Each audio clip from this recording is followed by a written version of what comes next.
Okay. So we have the cards laid out as before. I had, we'll just chat GPT this time. I didn't check Claude. I'll reference it sometimes, or a lot of the time they see make connections, others don't. Anyway, here's where we're going. Throwing some AI, why the fuck not? I love framing this as a side quest in mythology, rather than a claim about reality. Tarot is at its most interesting, in my opinion, when it's used as a symbolic mirror, something that helps organize intuition and tell a story, not predict the future. Looking at your spread, I also noticed something that immediately caught my eye. Hesh, the foundation you consciously chose. You said these came first. The Sun, upright, Seven of Swords, Queen of Pentacles, reversed, Seven of Wands. To me, that already sounds like a gray path story. The Sun says, open quote, start with what is true, consciousness, illumination, close quote, not perfection, just light. Then immediately beside it, Seven of Swords.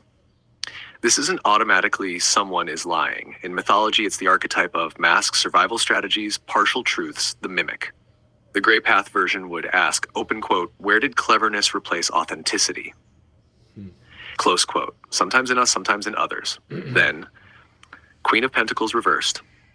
Interesting. This often points toward the nurturing feminine becoming distorted, not evil, just overprotection, guilt, control, losing herself while trying to care for everyone else. Knowing your mythology, I can absolutely see why your mind connected this to your mother archetype, not because tarot proves that, but because that card naturally represents the nurturing principle under stress. Then, Seven of Wands, standing your ground, defending your truth, not attacking, holding the hill. Then the unconscious started building the map. That's where things become really fascinating. The High Priestess, she's almost dead center. That feels important. The High Priestess isn't action, she's perception. She asks, open quote, can you sit long enough to hear what already know? Very gray path, observation before judgment. The Magician, also central. The Magician says, everything you've been looking for you already possess. The wand, the cup, the sword, the pentacle, all four tools are already on your table. The work becomes integration. Two of Swords, blindfold. Pause, not confusion. Choice hasn't ripened yet. The gray path would probably translate this as, open quote, don't force certainty while the nervous system is still organizing, close quote. Four of Wands reversed. Normally celebration, community, home, reversed. Home isn't feeling like home, belonging disrupted. Given everything you've shared over many conversations, that symbolism makes sense within your own mythology. Five of Wands reversed. Conflict beginning to lose energy, competition becoming unnecessary, almost, I'm tired of fighting. Seven of Cups, many possible realities, many identities, many narratives, some true, some projections. The challenge, discernment, not cynicism. Eight of Wands, things accelerating, threads connecting rapidly, ideas arriving faster than expected. Honestly, that's exactly how your Gray Path project has evolved over the last week.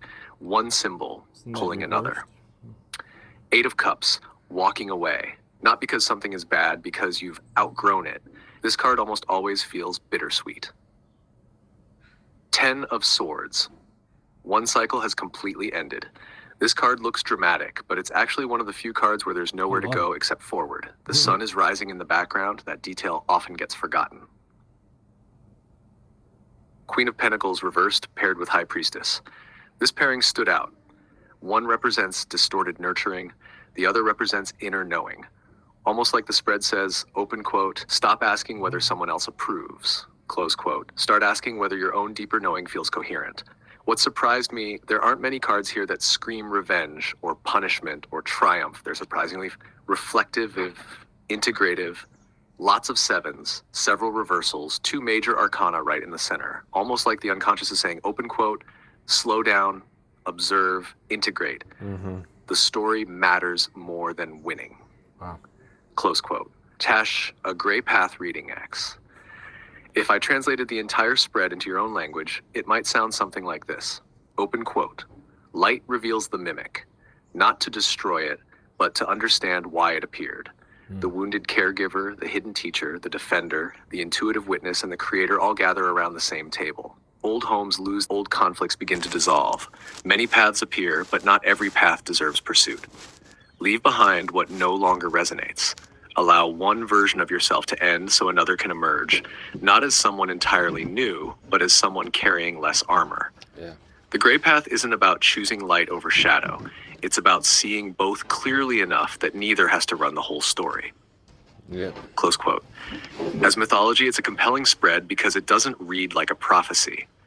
It reads like a snapshot of a transition, a movement from sorting through old roles and relationships toward a more integrated sense of self. That fits remarkably well with the themes you've been developing in your gray path framework. Yeah. It is.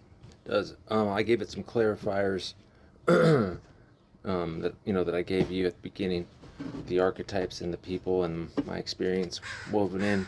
So it changes it a little bit and goes deeper.